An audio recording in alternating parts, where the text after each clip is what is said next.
안녕하세요. 저는 서울 금천구에 사는 33, 김준호라고 합니다. 이 이야기를 쓰기 시작하면서 키보드 위에 올린 손가락이 자꾸만 멈춥니다. 어디서부터 어떻게 말해야 할까요? 제 인생에서 가장 어두웠던 시간들을, 그리고 기적처럼 찾아온 빛에 대해서요. 아마 시작은 여기서부터 해야 할 것 같습니다. 시작하기 전 구독과 좋아요 정중히 부탁드립니다. 초등학교 2학년 겨울이었습니다. 그 해는 유난히 추운 겨울이었어요. 눈이 펑펑 내리던 12월의 어느 날 학교를 마치고 집에 돌아왔습니다. 평소와 다를 바 없는 하루였죠. 친구들과 눈사람을 만들고 선생님께 칭찬도 받았던 날이었습니다. 현관문을 열자 할머니가 거실 소파에 앉아 울고 계셨어요. 할머니 옆에는 경찰관 두 분이 서 있었고 아빠, 회사 동료 아저씨도 계셨습니다. 준호야. 할머니가 저를 보자마자 와락 끌어안으며 흐느꼈습니다. 할머니, 왜 울어요? 엄마는요? 아빠는요? 준호야. 엄마 아빠가 하늘나라로 가셨단다. 그 순간부터 제 기억은 파편처럼 흩어져 있습니다. 새벽 고속도로, 중앙선을 넘어온 대형 트럭, 그 자리에서 즉사. 그런 단어들이 어린 제 귀에 들어왔지만 무슨 뜻인지 정확히 이해할 수 없었어요. 하늘나라요? 언제 돌아와요? 어른들은 아무도 대답하지 못했습니다. 그저 고개를 숙이고 눈물만 흘렸죠. 그날 밤, 저는 부모님 방에 들어가 엄마 이불을 꼭 끌어안았습니다. 엄마 향수 냄새가 아직 남아 있었어요. 아빠의 낡은 재킷도 옷걸이에 그대로 걸려 있었고요. 엄마, 아빠, 장난이지? 숨바꼭질하는 거지? 대답은 없었습니다. 그저 시계 초침 소리만 째각째각 울릴 뿐이었어요. 장례식장은 국화꽃 냄새로 가득했습니다. 검은 옷을 입은 어른들이 제 머리를 쓰다듬으며 불쌍한 것. 이렇게 어린 나이에 하고 중얼거렸죠. 저는 그저 엄마 아빠가 잠시 어디 갔다가 돌아올 거라고 막연히 그렇게만 생각했습니다. 영정사진 속 부모님은 웃고 있었어요. 작년 가을, 남산에 놀러 갔을 때 찍은 사진이었습니다. 그날 엄마가 김밥을 싸주셨고 아빠가 저를 업고 계단을 올라갔던 기억이 납니다. 아빠, 저 무겁죠? 아니야, 우리 준호는 가벼워. 100살까지도 업어줄 수 있어. 그 약속은 지켜질 수 없게 되었습니다. 장례를 치른 후 친척들이 한자리에 모였습니다. 저는 할머니 방 옆 작은 방에 있었는데 거실에서 나는 소리가 다 들렸어요. 준호를 누가 맡을 건데? 우리도 애가 셋이라 여유가 없어. 형님이 보험이라도 많이 들어놨으면 좋았을 텐데. 치료비랑 장례비 쓰고 나니 남은 게 거의 없다던데요. 그럼 어떡해? 애를 어디 보내? 시설이 있잖아. 요즘은 시설도 좋다고 하더라. 그 대화를 들으며 어린 마음에도 알 수 있었습니다. 아무도 저를 원하지 않는다는 걸요. 한 달 후, 저는 인천의 한 아동보호시설로 보내졌습니다. 할머니가 마지막으로 제 손을 꼭 잡으며 말씀하셨어요. 준호야, 할머니도 나이가 많아서 미안하다. 이 할미가 쓸모가 없네. 할머니, 저 언제 집에 가요? 여기가 이제 준호 집이란다. 선생님들 말씀 잘 듣고 건강하게 자라라. 할머니가 돌아서는 모습을 보며 저는 그제야 울음을 터뜨렸습니다. 할머니, 할머니, 데리고 가요. 나 착하게 살게요. 밥도 조금만 먹을게요. 하지만 할머니는 고개를 돌리지 않고 걸어 나가셨습니다. 구부정한 그 뒷모습이 제 마지막 가족이 사라지는 순간이었습니다. 낯선 아이들 사이에서 낯선 침대에 누웠습니다. 불이 꺼지고 나서야 참았던 울음이 터져 나왔어요. 엄마, 엄마. 옆 침대 아이가 말했습니다. 야, 울지 마. 여기서 울어봤자 아무도 안 와. 그 말이 가슴에 비수처럼 박혔습니다. 맞는 말이었으니까요. 저는 이불을 머리끝까지 뒤집어 쓰고 소리 없이 울었습니다. 엄마가 불러주던 자장가를 속으로 되뇌며요. 우리 준호 잘도 자네. 꿈나라로 떠나네. 하지만 이제 그 목소리는 영영 들을 수 없다는 걸 어린 마음으로도 알 수 있었습니다. 시설 생활은 규칙적이었지만 외로웠습니다. 새벽 6시 기상종이 울리면 일어나 세면을 하고 7시에 아침 식사 8시에 학교 등교, 오후 4시 하교 후엔 숙제와 청소, 저녁 6시 식사 후 자유시간, 밤 10시 소등. 모든 게 정해진 시간표대로 움직였습니다. 자유란 건 없었어요.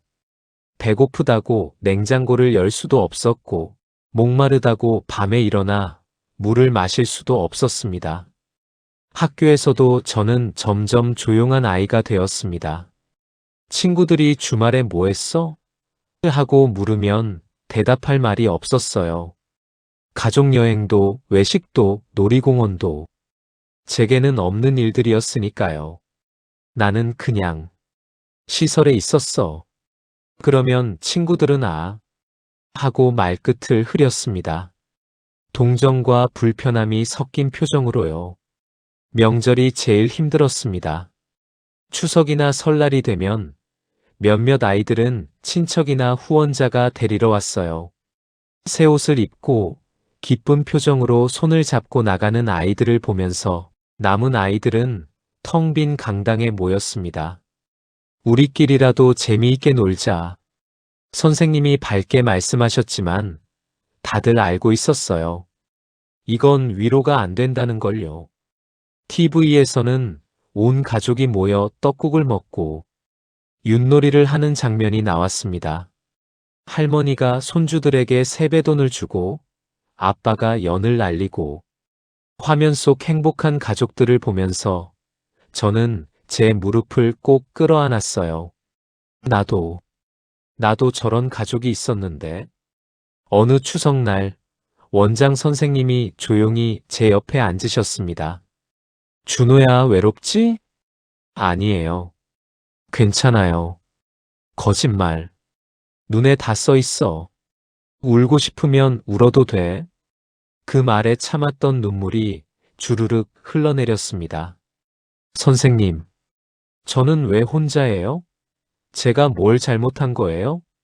준호야, 너는 아무 잘못도 안 했어. 그냥 운이 나빴던 거야. 하지만 너는 착한 아이니까 나중에 좋은 날이 올 거야. 하지만 그 좋은 날이 언제 올지 어린 저는 알 수 없었습니다. 중학교에 올라가면서 저는 점점 더 말수가 줄어들었습니다. 친구들은 엄마가 이래서 아빠가 저래서 하는 이야기를 자연스럽게 나눴지만 저는 그 대화에 낄 수 없었어요. 야, 준호야. 너네 부모님은 뭐 하시는데? 가끔 이런 질문을 받으면 저는 짧게 답했습니다. 안 계셔. 무슨 말이야? 그냥 없어. 그러면 분위기가 어색해지곤 했죠. 미안이라는 말과 함께요. 그 후로는 아무도 제게 가족 이야기를 하지 않았습니다. 수학여행 날도 힘들었습니다. 다른 아이들은 부모님이 준비해 주신 간식 가방을 들고 왔지만 저는 시설에서 준비해 준 빵 몇 개가 전부였어요. 준호야, 이거 나눠 먹자. 친한 친구 한 명이 과자를 내밀었습니다.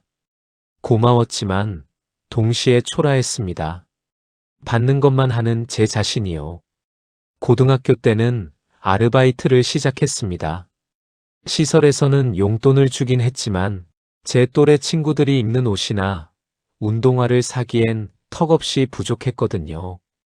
편의점, 전단지 돌리기, 음식점 설거지, 방과 후마다 이곳저곳을 뛰어다녔습니다. 학교 끝나면 바로 일터로 가서 밤 11시까지 일하고 시설로 돌아와 씻고 자면 새벽 1시. 그렇게 모은 돈으로 운동화 한 켤레를 샀을 때의 기쁨은 지금도 기억합니다. 이건 내 돈으로 산 거야. 내가 번 돈으로. 비록 5만 원짜리 저렴한 운동화였지만 제게는 세상에서 제일 값진 신발이었습니다. 어느 날 편의점 아르바이트를 하는데 중학교 동창이 들어왔어요. 준호 너 여기서 일해? 응. 그냥 용돈 벌려고. 대학은 어디 갈 거야? 나는 아버지가 서울대 가라시는데 준비반도 다니고 있어. 저는 웃으며 나는 아직 모르겠어라고 답했지만 속으로는 답답했습니다. 대학?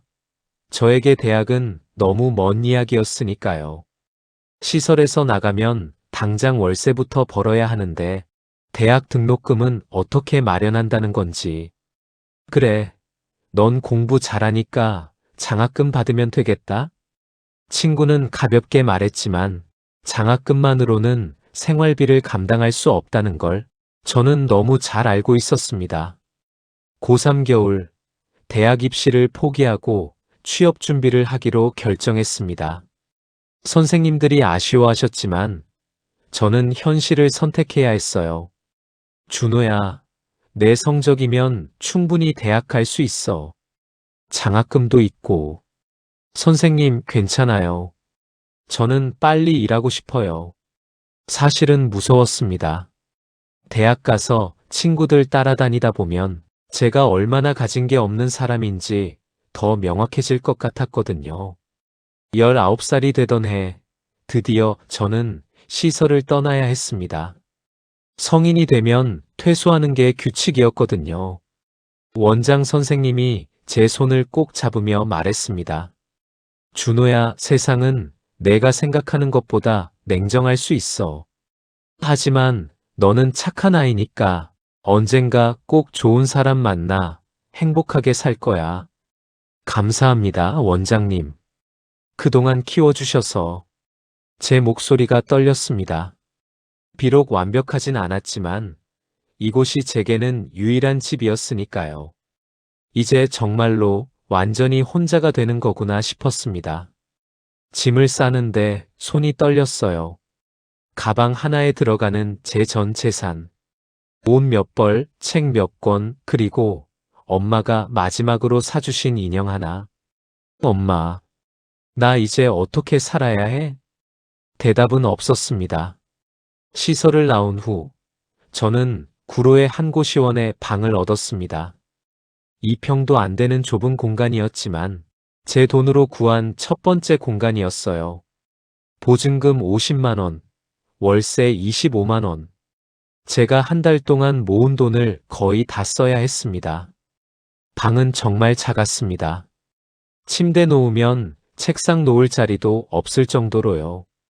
창문도 없고 환기도 안 됐지만 그래도 제 이름으로 계약한 곳이라는 게 자랑스러웠습니다. 이제 여기가 내 집이야. 벽에 붙어있는 곰팡이를 보면서도 저는 뿌듯했습니다. 일은 닥치는 대로 했습니다.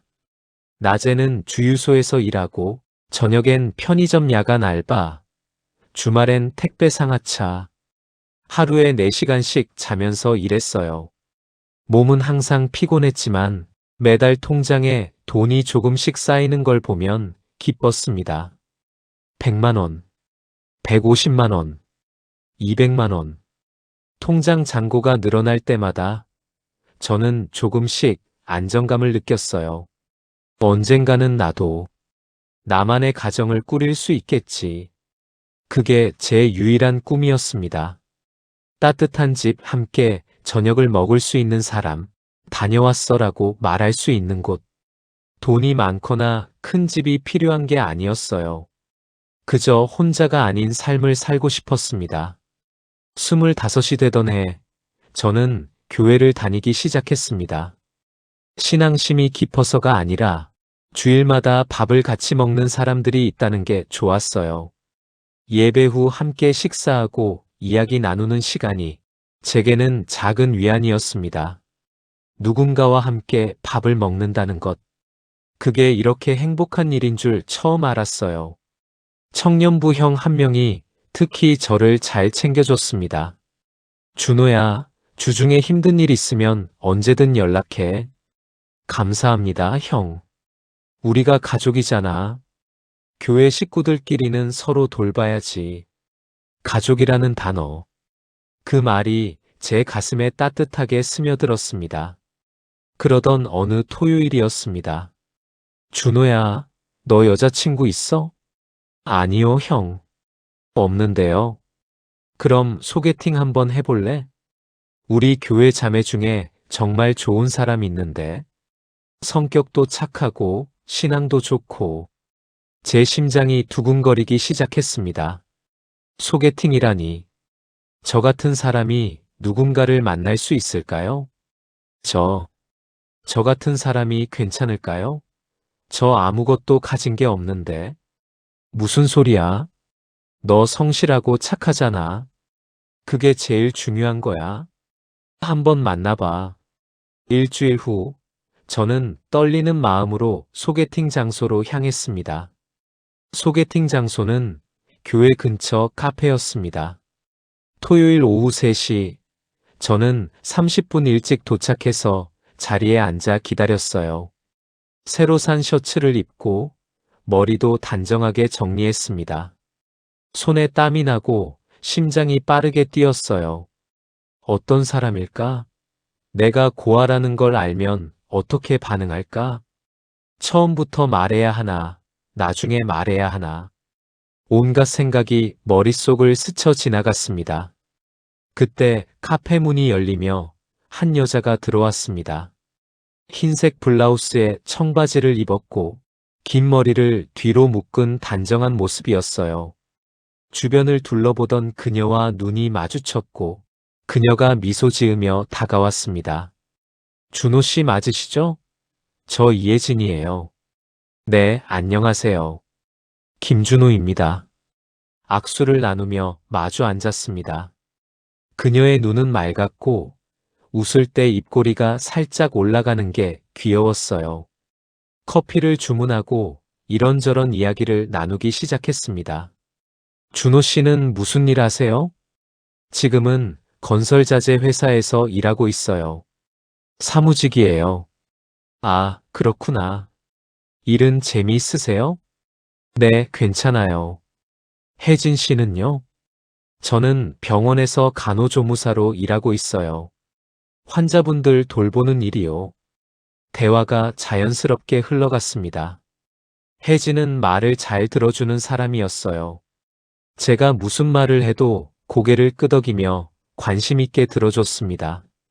그렇게 1시간쯤 이야기를 나누다가 저는 용기를 냈습니다. 혜진 씨, 제가 먼저 말씀드려야 할 게 있어요. 혜진이 고개를 갸우뚱하며 물었습니다. 네, 말씀하세요. 저는 부모님이 안 계세요.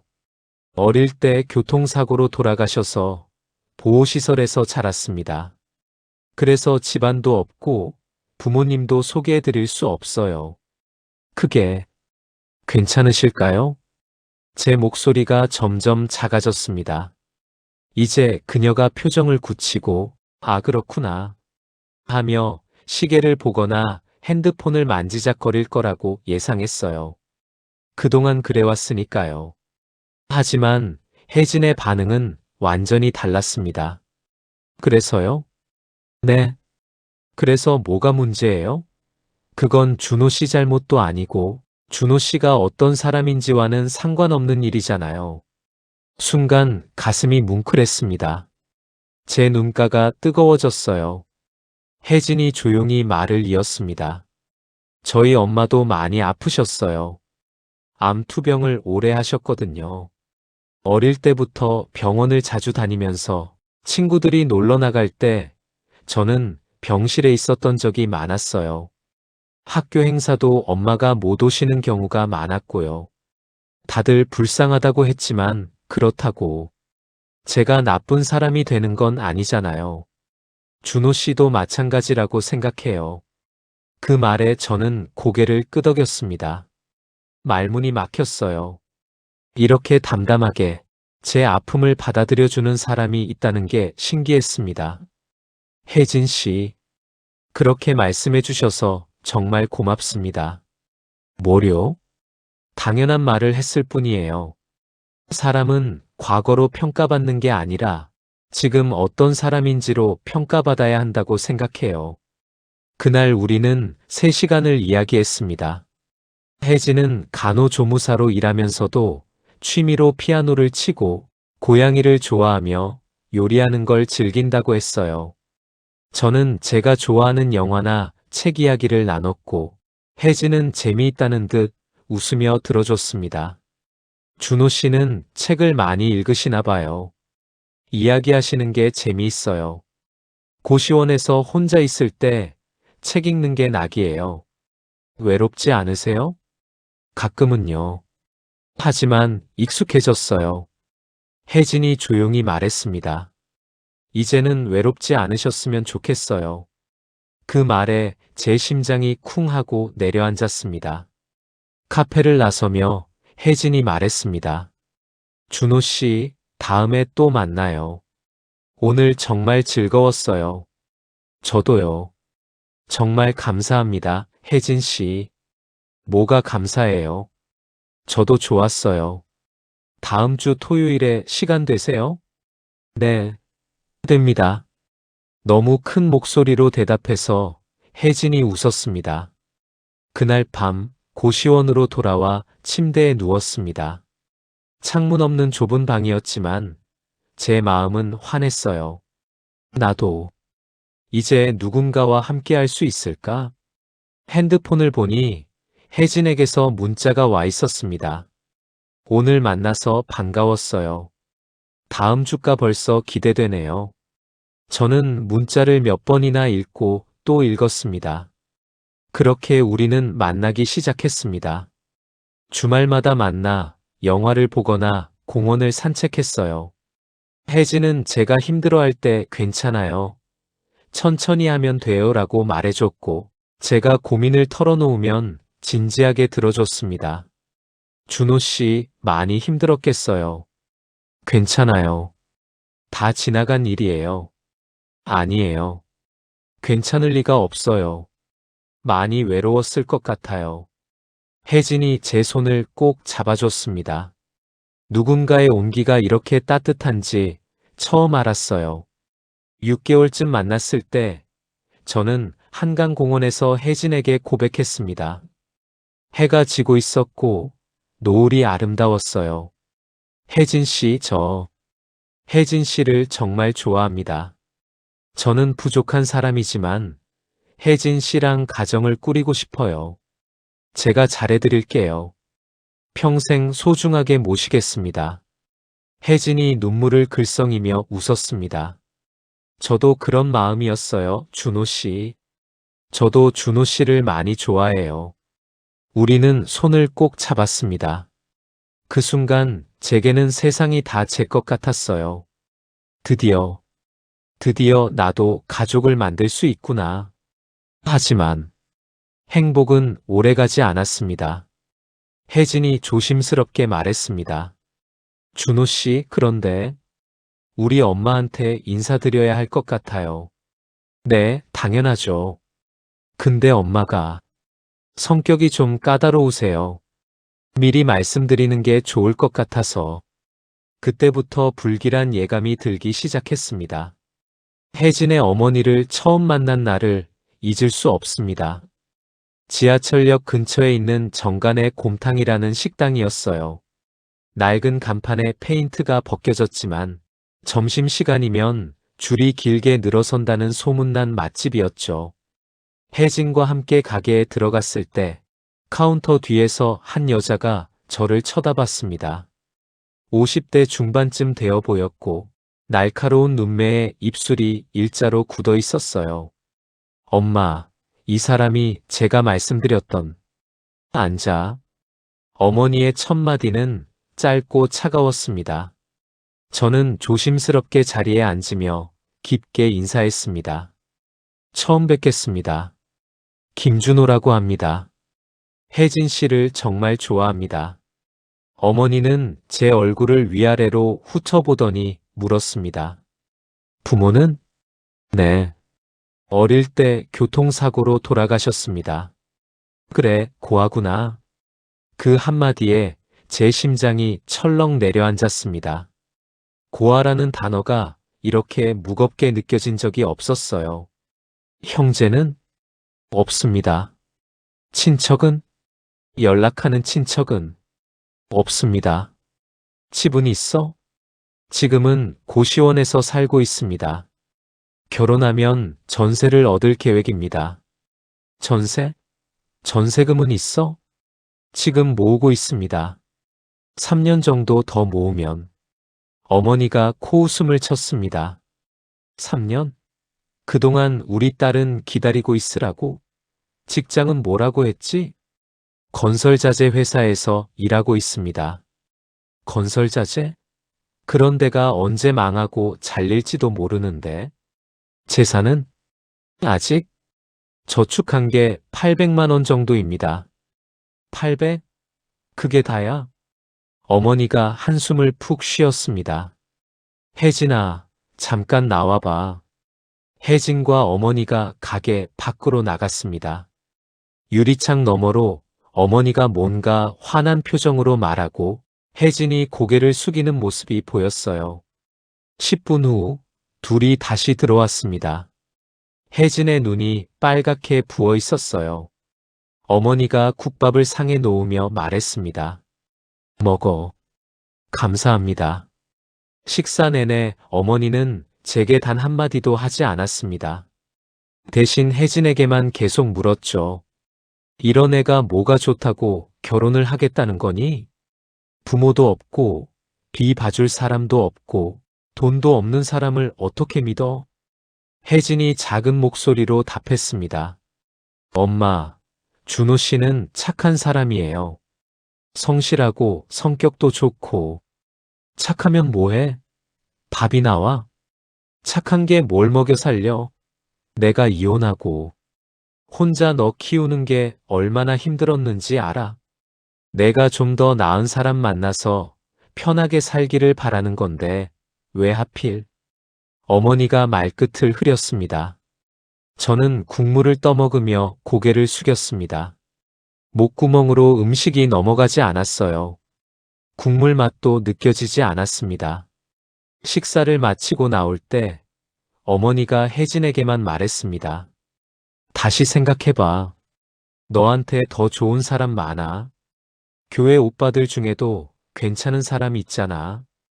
혜진이 제 손을 꼭 잡으며 말했습니다. 엄마, 전준호 씨가 좋아요.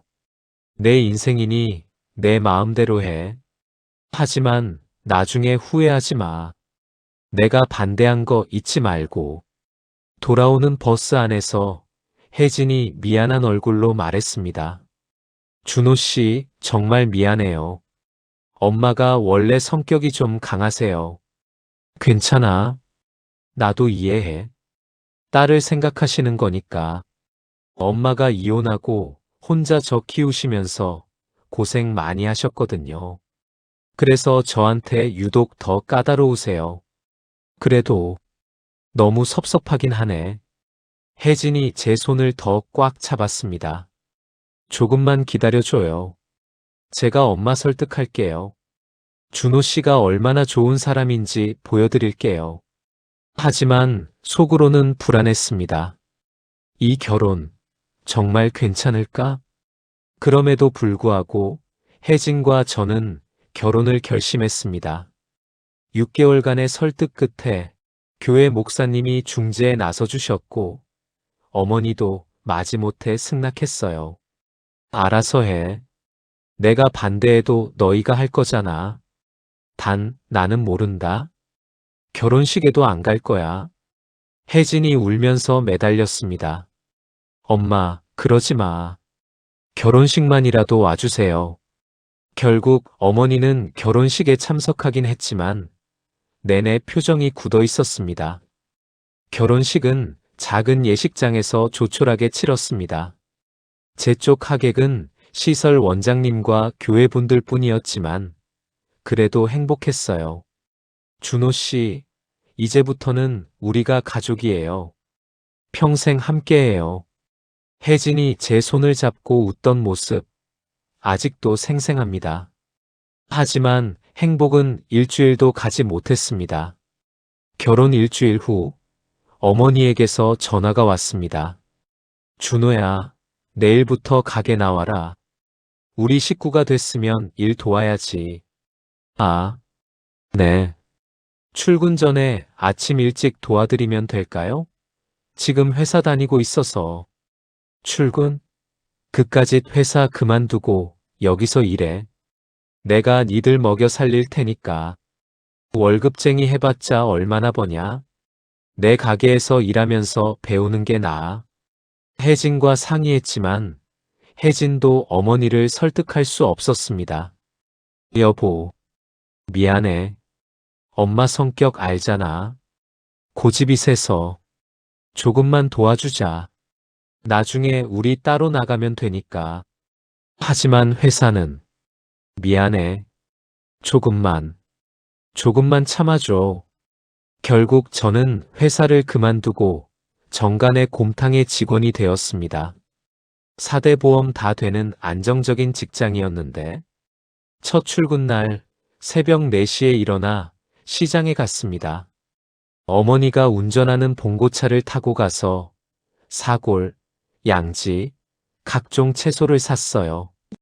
빨리 움직여. 시간 없어. 무거운 사골 박스를 들고 차에 싣는데 허리가 끊어질 것 같았습니다. 가게로 돌아와 손질하는 일부터 시작이었어요. 커다란 가마솥 4개에 물을 붓고 불을 붙이는데 더위에 땀이 비오듯 흘렀습니다. 야, 그렇게 하는 거 아니야. 불색이 좀 줄여. 국물이 너무 세게 끓으면 맛이 없어진다고. 네, 죄송합니다. 고아 출신들은 집안일도 제대로 못 배워서 이것도 모르나? 부모가 없으니까 기본도 안 되어 있어. 그 말이 가슴에 비수처럼 박혔습니다. 잘못을 지적하는 게 아니라 제 출신을 공격하는 말이었어요. 어머니, 제가 배우겠습니다. 가르쳐 주세요. 가르쳐? 내가 왜 네 선생이 돼야 해? 보고 배워. 눈치껏 하라고. 그렇게 저는 하루하루 눈치를 보며 일을 배워갔습니다. 점심시간이 되면 손님들이 우르르 몰려왔습니다. 저 혼자서 주문받고 서빙하고 설거지하고 테이블 정리하고 정신없이 뛰어다녔어요. 곰탕 하나요? 수육도요? 여기 물 좀요? 반찬 더 주세요. 계산이요? 목이 터져라 소리치는 손님들, 쉴 틈 없이 움직여야 하는 몸. 등에서 땀이 비오듯 흘렀지만 앉을 시간조차 없었습니다. 한 번은 그릇을 나르다가 발에 걸려 넘어진 적이 있었어요. 손님 앞에서요. 철컹거리며 그릇들이 바닥에 떨어졌고 국물이 사방에 튀었습니다. 아이고 저런. 손님들이 놀라 자리에서 일어났고 저는 재빨리 일어나 바닥을 닦았습니다. 죄송합니다. 어머니가 주방에서 뛰어나와 저를 노려봤습니다. 야, 이게 뭐 하는 짓이야? 손님들한테 신뢰가. 죄송합니다. 고하는 몸놀림도 두네? 제대로 하나 없네. 손님들 앞에서 망신을 당하는 기분이었습니다. 얼굴이 화끈거렸어요. 오후 3시쯤 되어야 손님이 뜸해지면 그제야 잠깐 숨을 돌릴 수 있었어요. 하지만 그것도 잠시 설거지와 청소가 기다리고 있었죠. 야, 설거지 제대로 해. 기름기 남았잖아. 네. 고하는 밥그릇 감사도 모르냐? 누가 먹여주고 재워주는데 이 정도도 못해? 매일 듣는 말이었습니다. 잘못을 해도 잘해도 결국 돌아오는 건 고아라는 단어였어요. 저녁 장사까지 마치고 나면 밤 10시가 넘었습니다. 그런데 집에 가도 쉴 수 없었어요. 어머니는 우리 부부와 함께 살았거든요. 밤 11시에 집에 도착하면 싱크대엔 설거지가 쌓여 있고 빨래가 산더미처럼 있었어요. 준호야, 빨래는 왜 안 돌렸어? 가게 일이 늦게 끝나서 못했습니다. 남들은 다 하는데 너만 못해? 피곤한 것도 사치야, 사치. 이 집에서 얻어먹고 자면서 이것도 못해? 혜진이는 하루 종일 병원에서 일하고 왔는데 넌 뭐 했어? 저도 가게에서. 가게는 내 가게야. 내가 거기서 일하는 건 당연한 거고. 집안일은 별개지. 혜진이 나서려고 하면 어머니가 막았습니다. 너는 들어가서 쉬어. 내가 할 필요 없어. 저런 애 들여서 부려먹으려고 결혼시킨 거야. 딸 고생시키려고 시집 보낸 거 아니야. 그렇게 저는 새벽 4시에 일어나 밤 1시에 잠드는 생활을 이어갔습니다. 한 달, 2달, 석 달. 시간이 갈수록 몸은 망가져 갔어요. 손에는 화상 자국이 생겼고 허리에는 만성 통증이, 무릎에는 물이 차기 시작했습니다. 어느 날 밤 빨래를 널다가 손이 멈췄습니다. 베란다에 혼자 서서 어두운 하늘을 바라봤어요. 내가 이러려고 결혼했나? 가족을 갖고 싶어서 결혼했는데 이건 가족이 아니잖아. 눈물이 주르륵 흘러내렸습니다. 하지만 소리내어 울 수도 없었어요. 어머니가 들을까봐, 혜진이 미안해할까봐. 그렇게 1년이 흘렀습니다. 1년간의 지옥 같은 생활 속에서도 저는 참았습니다. 여기서 나가면 나는 다시 혼자야. 어릴 때 시설에서 느꼈던 그 외로움이 아직도 제 안에 깊게 박혀 있었거든요. 가족이라는 이름에 매달리며 자존심을 다 내려놓고 버텼습니다. 어느 토요일이었습니다. 드물게 하루 쉬는 날이었죠. 아침 늦게 일어나 거실로 나가려는데 어머니와 혜진이 이야기하는 소리가 들렸습니다. 혜진아, 오늘 내 사촌 결혼식 있지? 2시까지 가야 하니까 12시에 출발하자. 엄마, 근데 준호 씨도 같이 가면 안 돼? 얘가 미쳤어? 결혼식장에 고아, 사위 데리고 가서 뭐라고 소개해? 사돈 인사도 못 시키는데. 사람들이 뭐라고 하겠어. 제 가슴이 철렁했습니다. 저는 방문을 열고 조심스럽게 나갔습니다. 어머니, 저도 가족인데 같이 가면 안 될까요? 어머니가 저를 쳐다보더니 비웃듯 말했습니다. 가족? 내가? 부모도 없는 주제에 무슨 가족이야. 넌 집이나 지키고 있어. 바닥 닦고, 창문 닦고, 냉장고 정리하고, 저녁국 끓여놔. 도망갈 부모 집도 없으면서 어디 나들이를 가려고 그래? 하지만은 무슨, 내가 결혼식 가서 뭐하게? 신랑 신부 부모님들이 서로 인사하는데 너 혼자 어색하게 서 있을 거야. 나까지 창피하게 만들지 말고 집이나 봐. 혜진이 망설이다가 작은 목소리로 말했습니다. 엄마 말이 맞는 것 같기도 해. 준호 씨 혼자 가면 불편할 것 같아. 그 말에 제 가슴이 무너졌습니다. 혜진마저도 제 편이 아니구나. 알겠습니다. 집에 있겠습니다. 문 닫고 나가는 소리가 그렇게 크게 들린 건 처음이었습니다. 현관문이 닫히는 순간 저는 거실 한가운데 주저앉아 소리도 못 내고 울었습니다. 왜 나만 이렇게 살아야 하는 거지? 뭐가 잘못된 거야? 그날 오후 멍하니 집안일을 하다가 마트에 장을 보러 나갔습니다. 저녁에 돌아올 사람들을 위해 재료를 사야 했거든요. 장바구니에 고기와 채소를 담으면서도 마음은 무거웠습니다.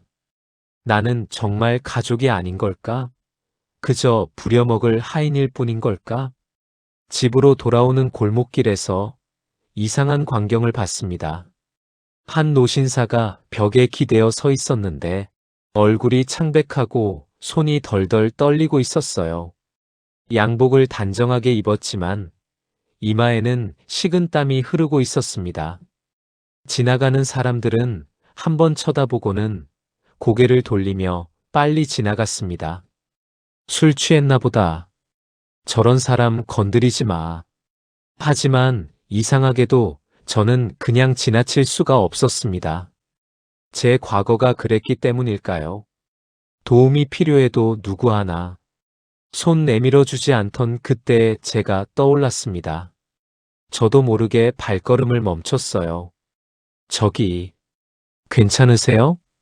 노신사가 숨을 가쁘게 몰아쉬며 겨우 말했습니다. 가슴이 너무 답답하네. 숨이 잘 안 쉬어져. 심장 발작인가? 당황했지만 예전에 설렁탕집에서 아르바이트 할 때 손님 한 분이 심근경색으로 쓰러졌던 기억이 떠올랐습니다.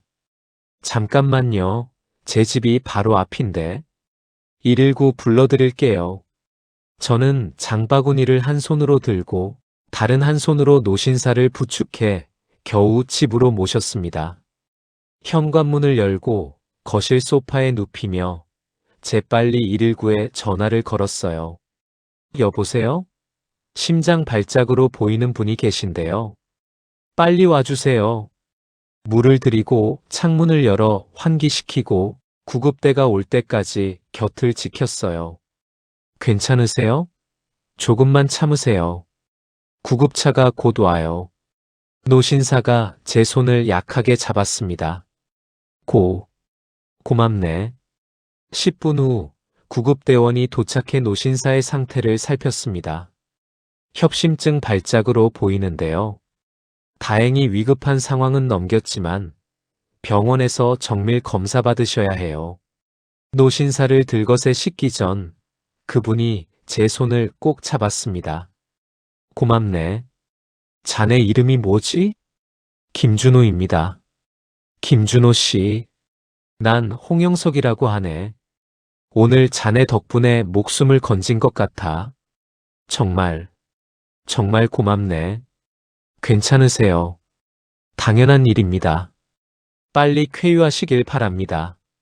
그렇게 노신사는 구급차에 실려갔습니다.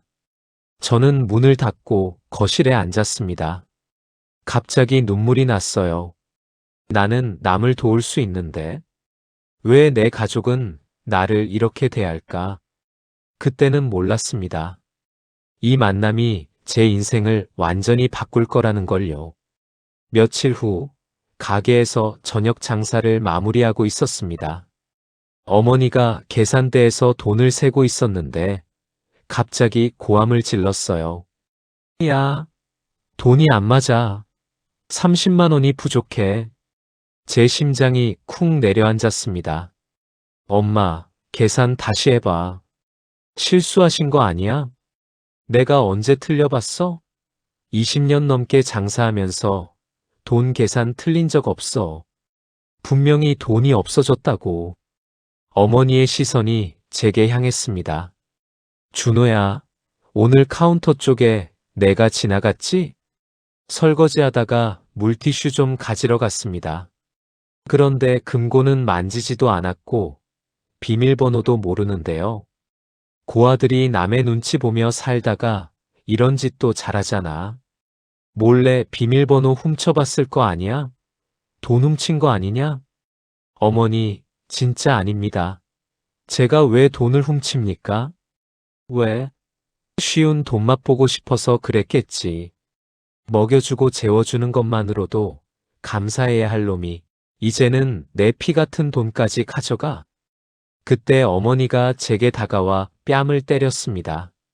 철썩. 순간 눈앞이 번쩍하며 귀에서 삐소리가 났습니다. 어머니, 지금 저를 때리신 거예요? 닥쳐, 도둑놈아. 사람이 고아라고 다 불쌍한 줄 알았더니 역시 피는 못 속여.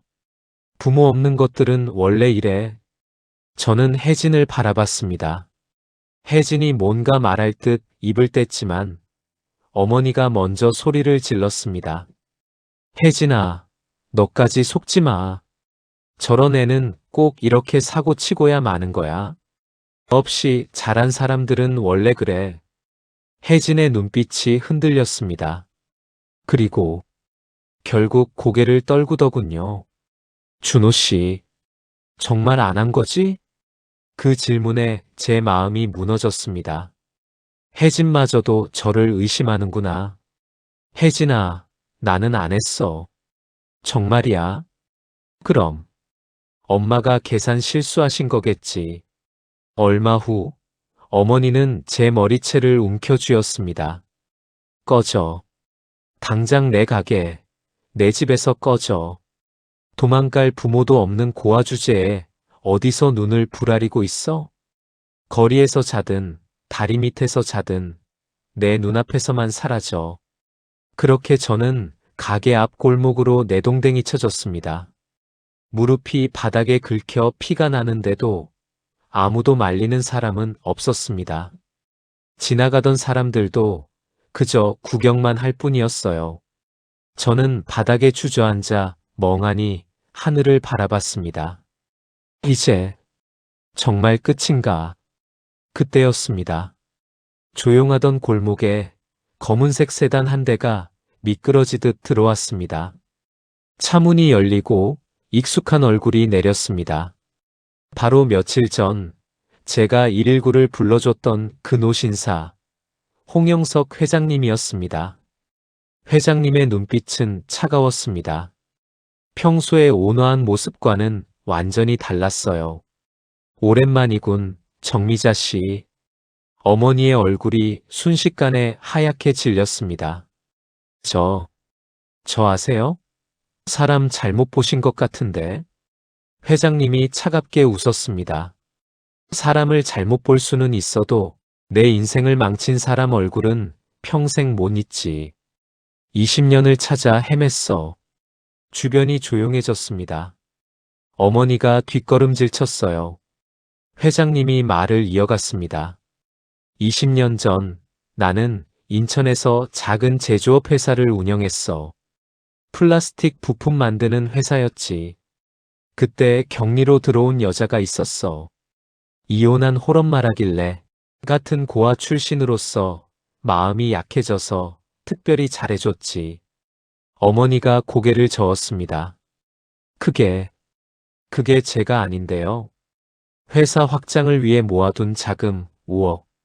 공장 기계 구입하고 직원 월급 주고 거래처 결제하려고 모은 돈이었어. 그런데 어느 날 아침 그 여자가 금고를 깨끗이 비우고 사라졌지. 회장님의 목소리가 떨리기 시작했습니다. 그 돈 때문에 회사는 부도 났고 직원들 월급도 못 줬어. 거래처에서는 사기꾼이라며 고소하겠다고 난리였고 그 충격으로 병원에 입원해 있던 내 아내는 결국 세상을 떠났어. 그리고 고등학생이던 내 딸도. 엄마가 죽고 아빠가 빚에 쫓기는 걸 보고 충격을 받아 교통사고로 세상을 떠났지. 주변 사람들이 숨을 죽이고 들었습니다. 나는 빚에 쫓겨 공장 기계까지 다 넘기고 거리로 내몰렸어. 처음부터 다시 시작해야 했지. 그 원한을 품고 20년을 살았어. 그 여자를 꼭 찾겠다고. 어머니가 크게 소리쳤습니다. 그게 나라는 증거 있어요? 난 평생 이 동네에서 국밥집만 한 사람이야. 당신이 사람을 잘못 봤어. 회장님은 코웃음을 치더니 서류 봉투 하나를 내던졌습니다. 주민등록 초본, 개명 기록, 예전 이름, 통장 거래 내역, 회사 금고, CCTV 캡처본. 내가 정민정이라는 이름으로 살다가 5억을 들고 도망친 후 정미자로 이름을 바꾸고 이 동네에 들어와 국밥집을 차린 거 다 확인했다. 20년간 내가 사립탐정까지 동원해서 찾아낸 거야. 사람들이 웅성거리기 시작했습니다. 저 집 원래 뭔가 수상하더라. 불법 체류자 고용한다는 소문이 있었잖아. 어머니가 바닥에 주저앉았습니다. 그때 회장님이 갑자기 어머니 앞으로 다가가 뺨을 힘껏 올려쳤습니다. 철썩! 주변 사람들이 동시에 숨을 멈췄습니다. 이건 내 죽은 아내와 딸 몫이다. 그리고 다시 한번, 이번엔 더 세차게 뺨을 후려쳤습니다. 철썩! 이건 내가 이 착한 사람을 노예처럼 부려먹고 도둑으로 몰고 고아라고 짓밟은 세월의 몫이다. 어머니는 뺨을 감싸 쥐고 울부짖었습니다. 경찰, 이 사람 좀 잡아가요. 나를 폭행했어요. 하지만 주변 사람들은 누구 하나 어머니 편을 들지 않았습니다. 오히려 한 아주머니가 이렇게 말하더군요.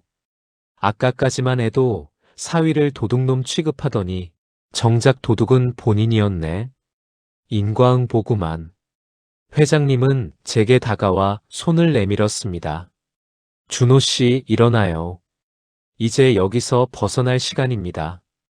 당신은 여기 있을 사람이 아니에요. 저는 회장님의 손을 잡고 일어섰습니다. 그날 밤, 저는 회장님이 마련해준 호텔에서 잤습니다. 깨끗한 시트, 폭신한 침대, 조용한 밤. 처음으로 욕먹지 않는 밤이었습니다. 처음으로 평화로운 잠이었어요. 침대에 누워 천장을 바라보며 눈물이 났습니다. 하지만 이번에는 슬픔의 눈물이 아니었어요. 해방감, 안도감, 그리고 감사함의 눈물이었습니다. 드디어 벗어났구나. 다음 날 아침, 회장님이 변호사와 함께 호텔로 찾아왔습니다. 준호 씨, 잘 주무셨어요? 네, 정말. 오랜만에 편하게 잤습니다. 좋아요. 오늘은 좀 정신없을 겁니다. 하지만 차근차근 해봅시다. 테이블 위에 놓인 서류들을 받아 들여다보던 저는 눈이 휘둥그레졌습니다. 이건 정관에 곰탕이 있는 건물 매매 계약서인가요? 그래요. 내가 건물주와 이미 합의했어요. 다만 소유자 이름은 내 대신 자네 이름으로 올리고 싶어요. 네. 제 이름이요? 그래요. 김준호. 자네 앞으로 이 건물이 들어가게 될 거예요. 제가 허둥지둥 손사래를 쳤습니다. 안 됩니다, 회장님. 저는 뭐 한 것도 없고 이렇게까지 받으면 뭐 한 게 없다고? 20년을 찾아 헤매던 내 원수를 찾게 해준 사람이 누군데요? 그날 자네가 그냥 지나쳤으면 나는 골목에서 쓰러져 그대로 죽었을 수도 있어요. 설령 살았다 하더라도 이렇게 내 눈으로 그 여자를 다시 보게 되진 못했겠죠. 하지만 그건 그냥 사람이라면 누구나 할 수 있는 일이잖아요. 천만에요. 요즘 사람들 남 넘어지는 건 잘 봐도 넘어지기 직전에 사람에게 손 내미는 건 잘 안 해요. 다들 바쁘고 귀찮고 관여하기 싫어하죠. 근데 자네는 달랐어요. 자네도 힘든 상황인데 낯선 노인을 도와줬잖아요. 그게 자네의 가장 큰 재산이에요. 회장님이 또 다른 서류를 꺼내 보여줬습니다. 그리고 이건 정미자 씨가 그동안 저지른 불법의 증거예요. 불법 체류자 고용, 임금체불, 위생법 위반, 세금 탈루, 원산지 허위 표기. 이 정도면 가게는 더 이상 유지 못할 거예요. 영업 정지, 벌금, 형사처벌까지 한꺼번에 올 테니까. 저는 그 서류들을 보며 한편으론 통쾌하고 한편으론 씁쓸했습니다. 그래도 한때 저를 가족이라고 부르던 사람들이었는데 그 말에 회장님이 조용히 물었습니다. 정말 가족처럼 대해주던가요? 대답이 나오지 않았습니다. 며칠 후 저와 회장님 그리고 변호사는 정간의 곰탕으로 다시 찾아갔습니다. 문을 열고 들어가자 어머니가 얼굴을 일그러뜨리며 일어섰습니다. 뻔뻔하게 여길 또 와. 너 같은 도둑놈은 경찰에 신고를 하든가 해야지. 저는 조용히 미소를 지으며 가져간 서류 봉투를 어머니 앞에 내려놓았습니다. 정미자 씨, 뭐, 이 건물 앞으로 제 소유가 됩니다. 오늘부터는 월세도 제가 받아야겠네요. 아, 그리고 이건 건물주로서의 공식 통보입니다. 한 달 안에 짐 정리하시고 가게 비워주세요. 어머니가 서류를 낚아채 읽다가 손이 덜덜 떨리기 시작했습니다. 이게 무슨 말이야? 내가 무슨 돈으로 이런 걸? 전 돈이 없습니다.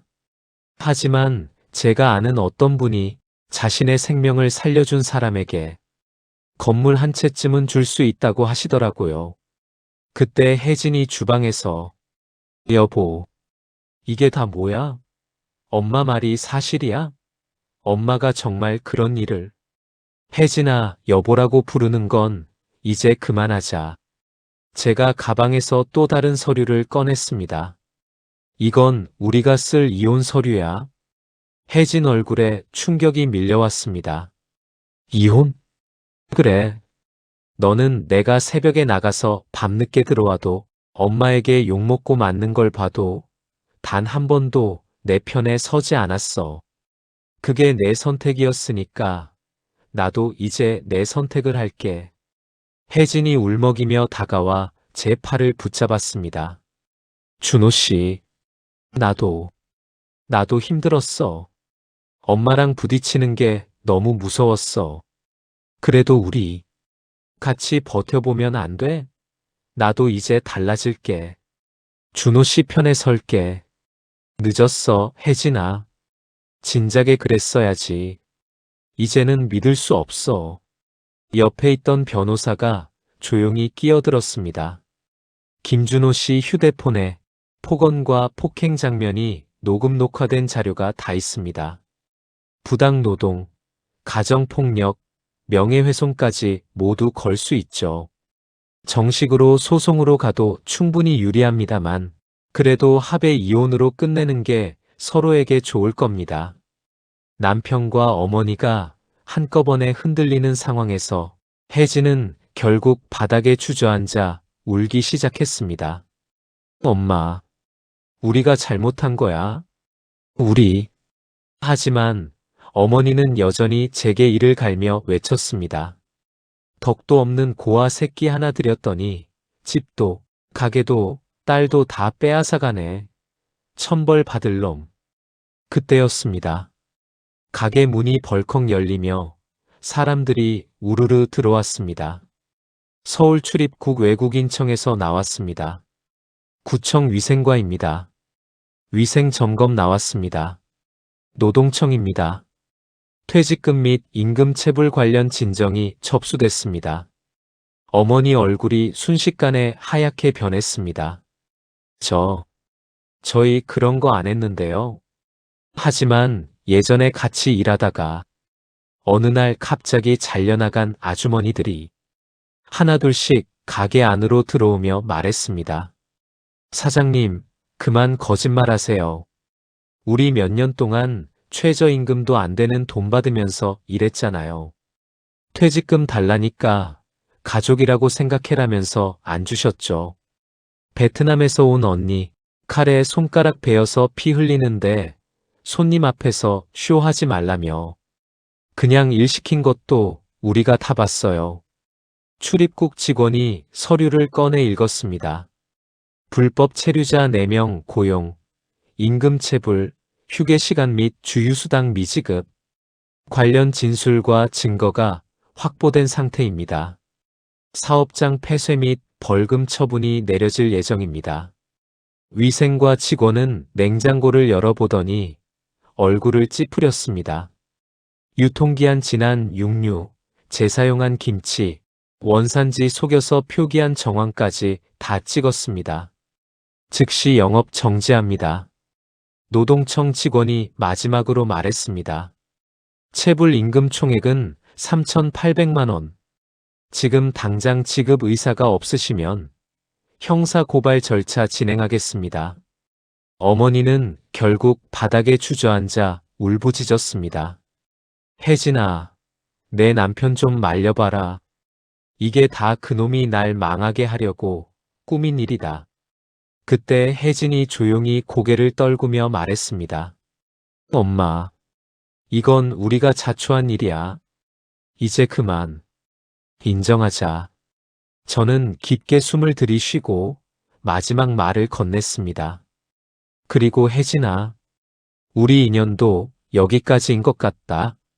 넌 언젠가 누군가를 위해 싸울 수 있는 사람이 되길 바란다.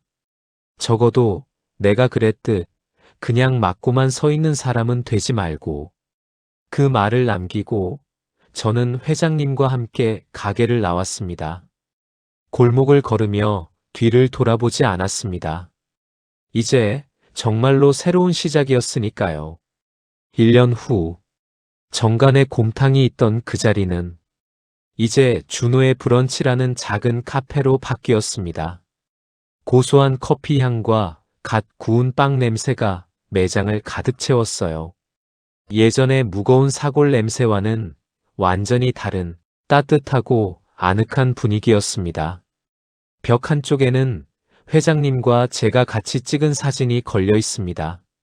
아버지와 아들이라고 적힌 작은 캘리그래피와 함께요. 맞습니다. 회장님은 결국 저를 법적으로 입양하셨습니다. 그날을 잊을 수 없습니다. 준호 씨, 내가 제안이 하나 있는데요. 네, 회장님. 말씀하세요. 나도 부모 없이 자란 사람이에요. 고아원에서 자라서 온갖 고생 다 하면서 여기까지 왔죠. 그래서 항상 생각했어요. 언젠가 나처럼 자수성가한 아이를 돕고 싶다고. 그게 자네였으면 좋겠어요. 회장님, 내 아들로 입양되어 주지 않겠어요? 물론 재산이 목적은 아니라는 거 알아요. 하지만 나도 가족이 그립거든요. 아내와 딸을 잃은 후 20년을 혼자 살았어요. 자네도 외로웠고 나도 외로웠어요. 서로 가족이 되면 안 될까요? 그 말에 저는 눈물을 참지 못했습니다. 회장님, 저 같은 사람이 정말 괜찮으세요? 괜찮은 게 아니라 원하는 거예요. 준호 씨, 우리 가족이 됩시다. 그렇게 저는 33세 나이에 처음으로 진짜 아버지를 얻게 되었습니다. 법원에서 입양 절차를 마친 날, 회장님이 제 어깨를 두드리며 말했습니다. 이제부터 넌 내 아들이야. 홍준호. 아니요, 아버지. 저는 김준호로 살고 싶어요. 제 부모님이 지어주신 이름이거든요. 그 이름을 버릴 수는 없어요. 그래, 알았어. 김준호. 좋은 이름이야. 카페를 여는 과정도 회장님이 도와주셨습니다. 준호야, 내가 하고 싶은 일을 해. 아버지가 뒤에서 응원할게. 저는 카페를 하고 싶어요. 사람들이 편하게 와서 커피 마시고 빵 먹고 이야기 나누는 그런 공간이요. 제가 평생 꿈꿨던 따뜻한 집 같은 곳이요. 좋아. 그렇게 하자. 카페를 준비하는 6개월 동안 저는 바리스타 학원도 다니고 제빵 기술도 배웠어요. 회장님은 자금을 대주셨고 인테리어부터 메뉴 구성까지 모든 걸 함께 고민해 주셨습니다. 오픈날 카페 앞에 화환이 가득 놓였습니다. 준호의 브런치 오픈을 축하합니다. 아버지 홍영석.